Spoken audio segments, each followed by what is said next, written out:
आप लोगों का स्वागत है हमारे यूट्यूब चैनल में। आज है 26 मार्च। चलिए हम देखेंगे 26 मार्च की करंट अफेयर। पहला क्वेश्चन देखिए,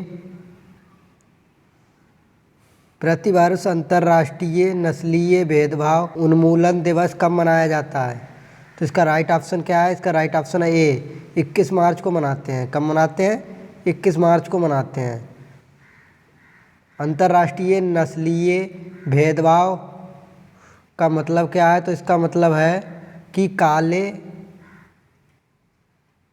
गोरे का भेदभाव, काले गोरे का भेदभाव, यह इसका मतलब है। 21 मार्च को ही क्यों मनाते हैं? तो 21 मार्च 1960 में दक्षिण अफ्रीका के अंदर नस्लीय भेदभाव के खिलाफ आंदोलन शांतिपूर्ण चल रहा था।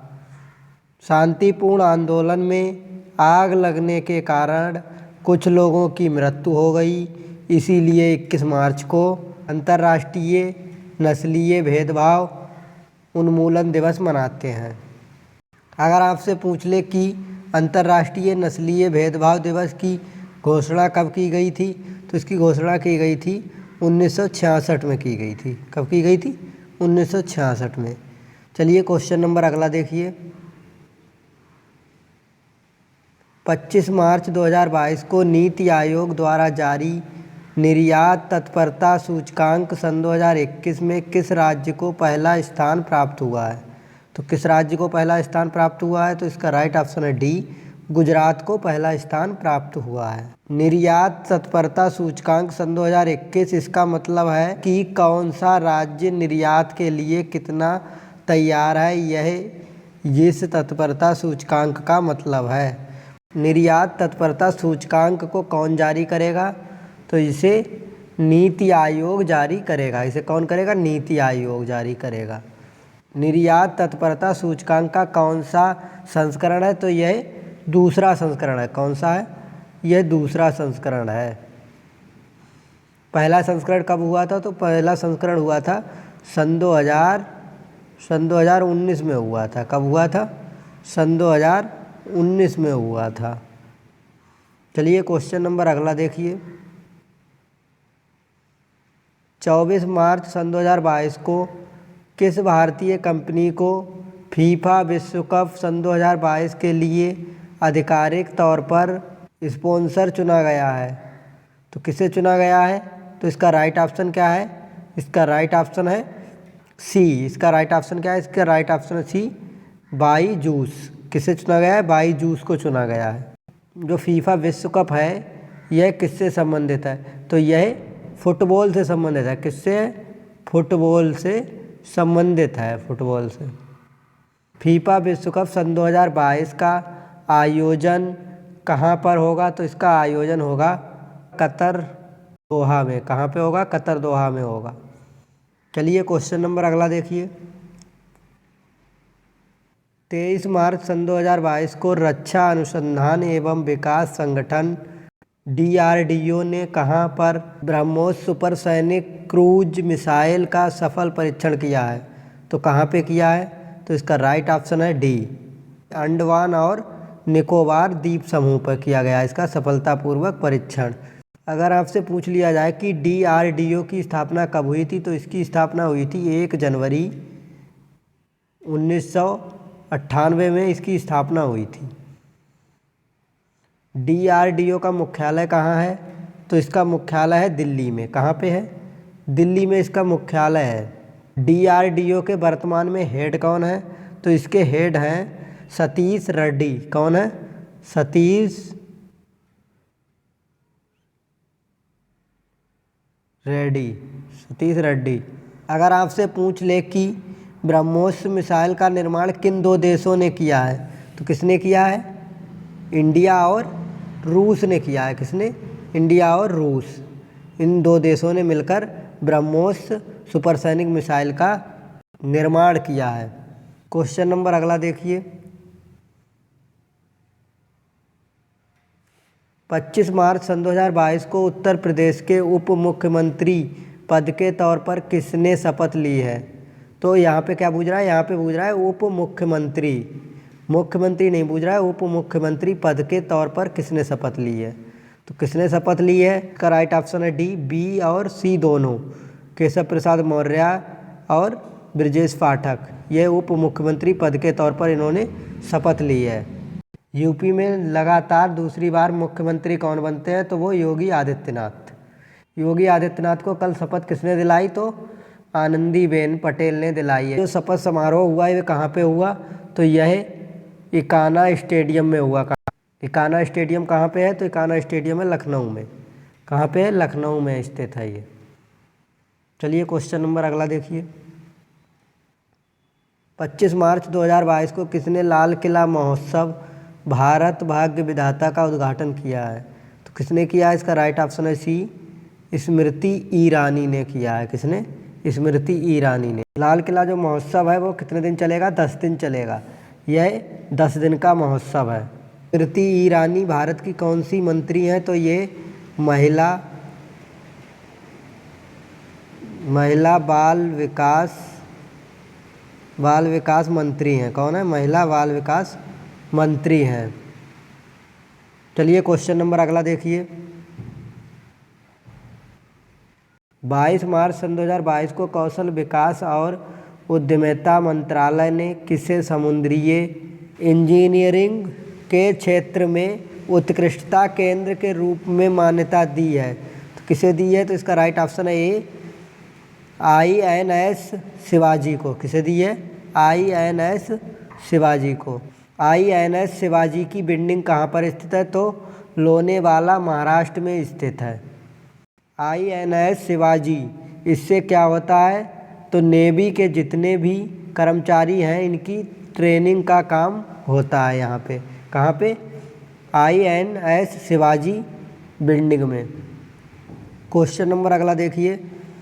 24 मार्च सन 2022 को भारतीय रिजर्व बैंक RBI के गवर्नर शक्तिकांत दास ने कहाँ पर reserve bank innovation hub RBIH का उद्घाटन किया है, तो कहाँ पे किया है, तो इसका राइट ऑप्शन क्या है, इसका राइट ऑप्शन है बी, बेंगलुरु में। इसका उद्घाटन किसने किया है, तो इसका उद्घाटन किया है गवर्नर शक्तिकांत दास ने किया है। Reserve bank of innovation hub, इसका उद्देश्य क्या है, तो इसका उद्देश्य है नवाचार या रिसर्च को बढ़ावा देना। नवाचार या रिसर्च को बढ़ावा देना, यह इसका उद्देश्य है। चलिए क्वेश्चन नंबर अगला देखिए। 24 मार्च सन 2022 को किस राज्य ने समान नागरिक संहिता को लागू करने के लिए एक उच्च स्तरीय मीटिंग बनाई है, तो किसने बनाई है, तो इसका राइट ऑप्शन क्या है, इसका राइट ऑप्शन है सी, उत्तराखंड ने। उत्तराखंड के मुख्यमंत्री कौन है, तो उत्तराखंड के मुख्यमंत्री हैं पुष्कर सिंह धामी। चलिए क्वेश्चन नंबर अगला देखिए।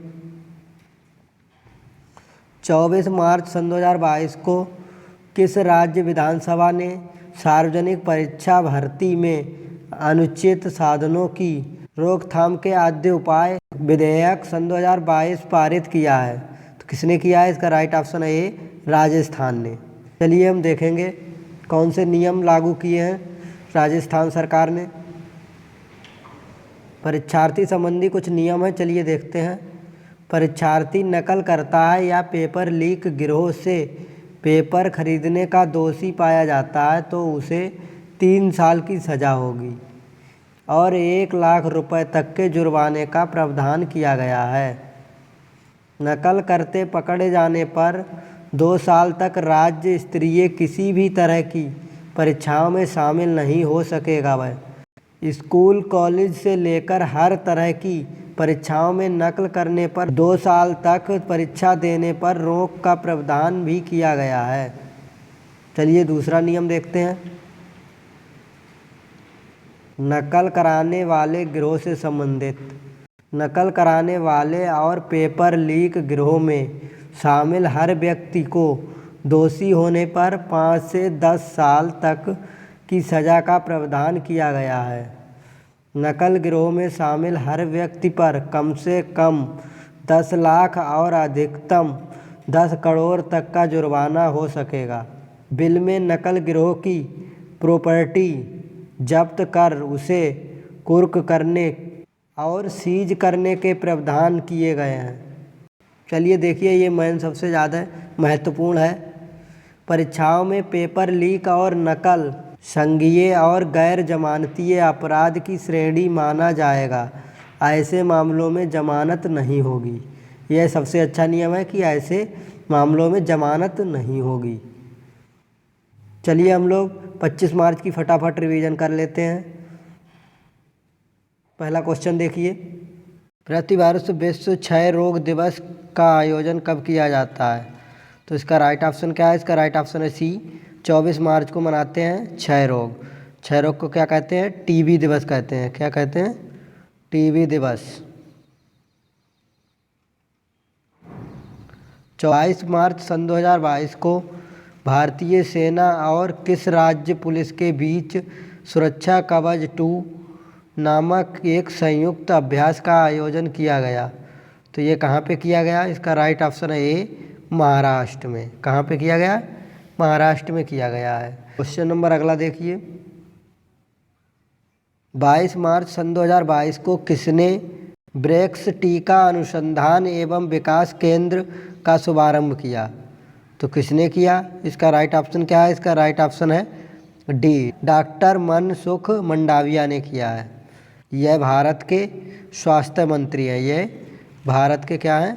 स्वास्थ्य मंत्री हैं। क्वेश्चन नंबर अगला देखिए,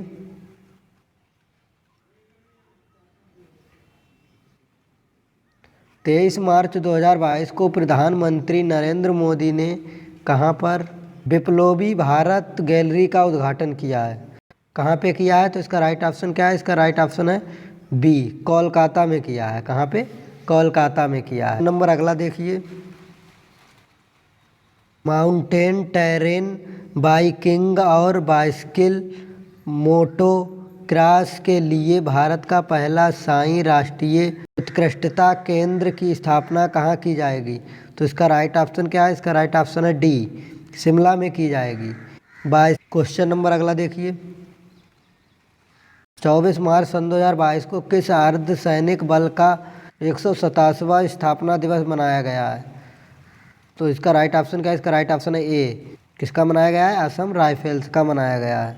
क्वेश्चन नंबर अगला देखिए, वाणिज्य मंत्रालय द्वारा जारी आंकड़ों के अनुसार वस्तुओं का निर्यात वित्तीय वर्ष सन 2021-22 में 21 मार्च सन 2022 तक कितना प्रतिशत बढ़कर 400.8 अरब डॉलर पहुंच गया है? इसका राइट ऑप्शन है बी, 37% बढ़कर 400.8 अरब डॉलर पहुंच गया है। क्वेश्चन नंबर अगला देखिए,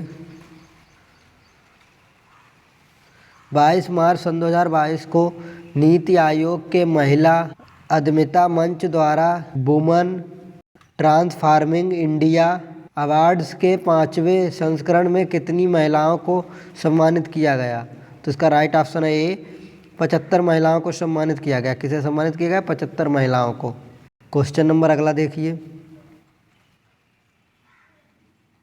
23 मार्च सन 2022 को किसने ईवेल पुरस्कार सन 2022 दिए जाने की घोषणा की गई है? तो इसका राइट ऑप्शन क्या है? इसका राइट ऑप्शन है सी, डेनिस पर्नेल सुलिवन। यह कहाँ के रहने वाले हैं? तो ये अमेरिका के रहने वाले हैं। कहाँ के? अमेरिका के रहने वाले हैं। क्वेश्चन नंबर अगला देखिए, हाल ही में किस राज्य के केवलादेव राष्ट्रीय उद्यान में अफ्रीका की बोमा तकनीक का प्रयोग किया गया है? तो कहाँ पे किया गया है? इसका राइट ऑप्शन है ए, राजस्थान में। कहाँ पे? राजस्थान में किया गया है। अगर आप लोगों को यह वीडियो अच्छा लगा हो तो लाइक करें। अगर आप नए हैं तो हमारे चैनल को सब्सक्राइब करें। वीडियो देखने के लिए धन्यवाद।